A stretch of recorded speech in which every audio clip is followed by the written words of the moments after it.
Good morning, and welcome to another edition of Mark's Inspiration. Glad you could join me here today, as always.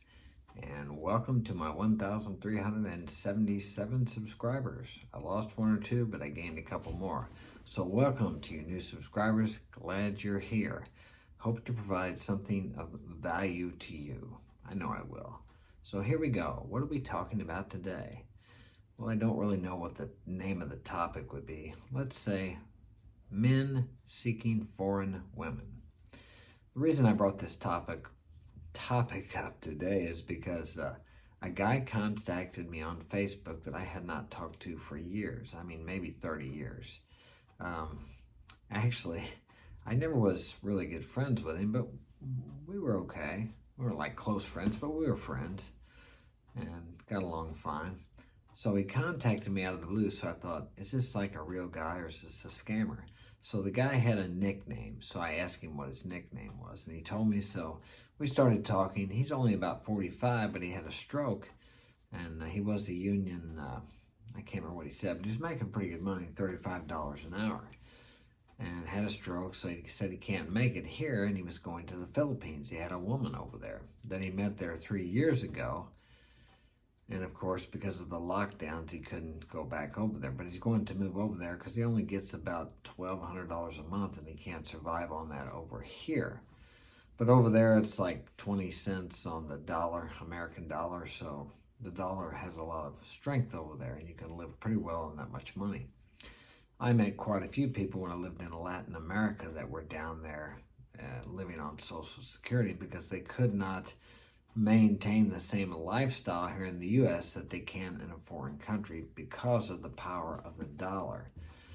So, and another reason, he's got a woman over there that treats him really well. And that's another reason people go to foreign countries. As some of you know, I've traveled out of the country over 30 times in my life, mostly in the last 30 years.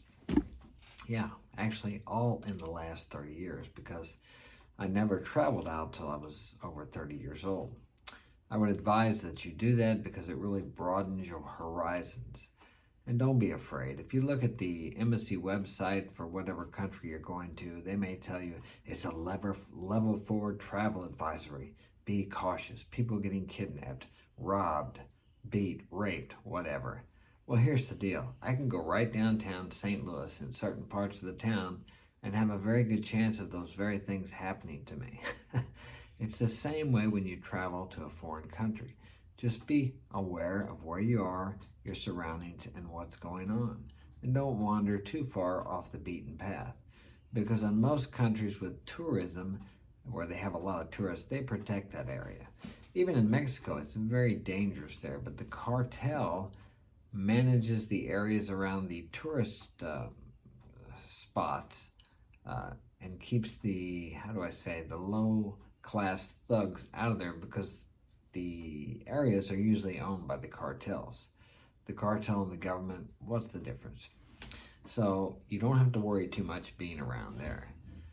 They never tell you about the millions of people that travel, let's say, to Mexico, and nothing ever happens to them. But if one person goes there and gets kidnapped or killed, that makes headline news all over the world. They don't tell you that this guy was drunk in the bar till 3 o'clock in the morning, wandered out on the street, counting his money, and then he got robbed and killed. Yeah, they leave that part out of it. They want you to be afraid as possible to get you to continue to watch. But that's another story about the media. So why would you want to travel out of the country to have a woman from somewhere else? This makes American women very angry sometimes. But the deal is American women have become masculinized. They're not feminine. They don't act feminine, they act masculine. And if you're a man like myself, you want a feminine woman. Yeah, and it's really difficult to find one here in the U.S. unless you go maybe to the Amish community or the Mennonite community or the Mormons, but then you're an outsider, so that won't work too well. Now, I'm not saying there aren't some left out there because I know there are some probably right here in my own hometown. But for the majority, they're raised to be career women. They're taught to be like men. They're indoctrinated to be career women, to pay taxes, and to consume. So Many of us men like to find a feminine, more traditional woman. Oh, and the women here will say, oh, you want a slave, you want a slave. No, I don't want a slave. And these other men don't want a slave either. Well, most of them. Maybe there's some that do. But they want a woman who's going to be in the house, raise the kids, and take care of the husband's needs. He has masculine or manly needs. She has feminine or womanly needs. It's just the way nature made things. There's nothing wrong with desiring that. And if you have to go out to a different country to find that, if you have to fish in a different pond, so to speak, then fish there. If you can't catch those fish here, go where the fish are. And that's what many men are doing. And then, of course, the women here say, oh, they just want you for your money. Well, as I see in the U.S. here, women have become very materialistic and dollaristic. Yeah, it's not a word, but you get the meaning. They are looking for a man that makes six figures, six-pack abs, and is 6 foot tall. The 3 6s is what they want. And what do they have to offer? Usually they've been married and had a kid or two in tow, a lot of baggage from their past relationships. And if you ask them why their past relationships broke up, rare it is to find a woman that says, I made mistakes, so I've corrected those, I'm working on myself. They always focus on the other person being their fault. It was always the man's fault. And if you were doing that, blaming the woman, you need to take a look at yourself. Now, I'm not saying that the woman doesn't make mistakes or the man doesn't, but we each have to look within ourselves. Otherwise, we end up in the same situation with a different woman, different face. But it's actually the same thing over and over again until you look within yourself. I've had many relationships that I guess you would say failed because they ended, if you consider that a failure. I had many years of success during those relationships, but they came to an end. So when I look back on them, I could blame my wives because they lied and cheated on me, but I got to look at myself. How did it get to that point? It didn't start out there. How did I allow it to get there? Because I wasn't leading. I wasn't leading as a masculine man needs to lead. And many of us men do that. We become complacent. Now, 50, 60, or 70 years ago, you could do that because marriage was considered a valuable institution, and to be divorced was considered shameful. And to have children out of wedlock was shameful. And adultery, if you committed adultery, if you took her to court or she took you to court, then you would really lose out in court because it was considered let's say a sin against the marriage. But now there's no fault divorce. She can go out and sleep with someone, or you can too. You can destroy the marriage with your infidelity or drinking or whatever, and it doesn't matter. It doesn't matter. No fault divorce. So it's more accepted now to have a child by another man, even while you're married, is not thought of as too bad. So these things make it easy for people to not stay together. They don't stick it out. They just want to go find another man. And women are emotional beings, and they've been given the power here in the U.S. through the court and legal system. They have so much power when a man marries a woman that they feel like, and there's times we don't feel like we love each other. That's normal. The feeling of being in love is great, and you get married, but the days come when you don't feel like you love each other.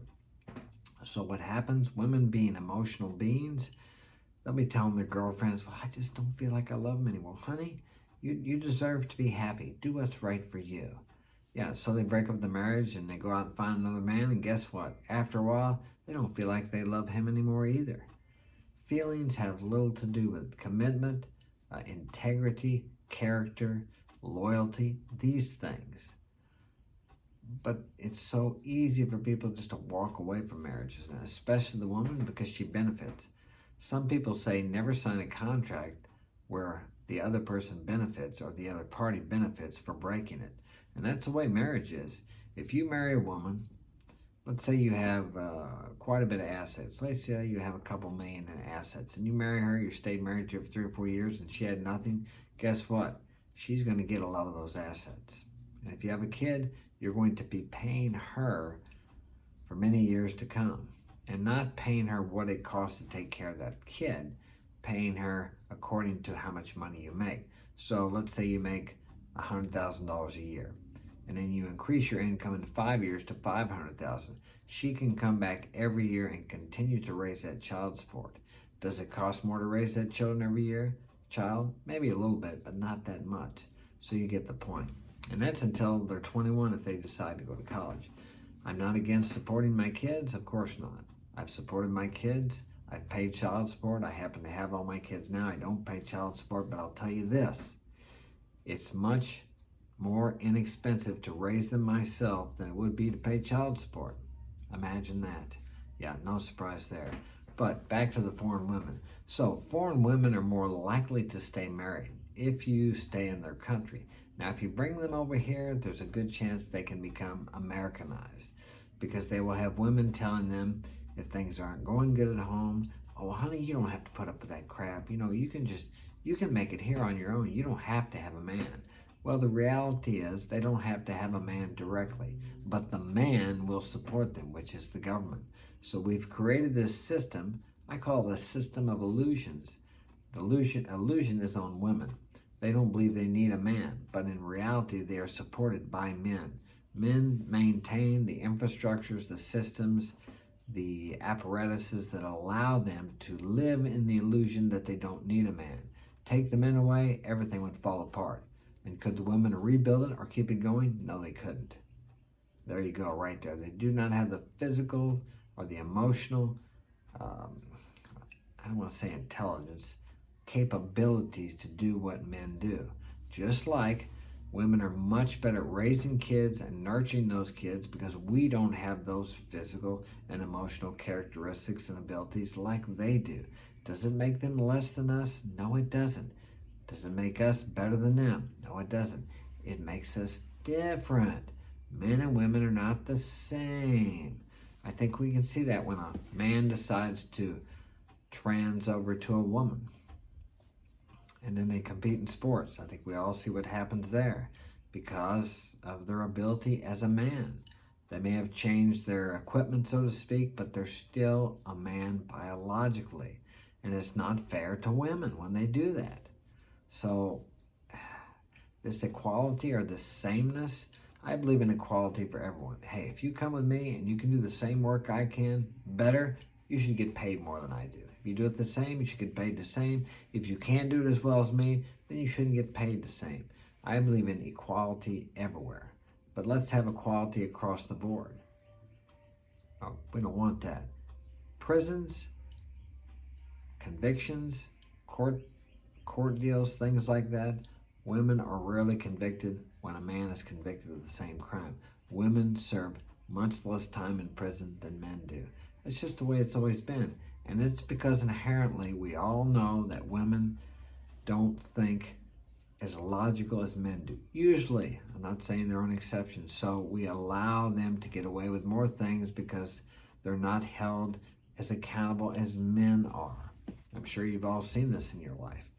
But I'm way off topic. Back to the foreign women. So what you have with foreign women is in general a lot more humility. They're more willing to follow the lead of a man as long as you provide your part as a man, which is to provide and protect. And they appreciate that in other countries because in other countries without a man, it's very difficult for them to survive or at least to have a decent life.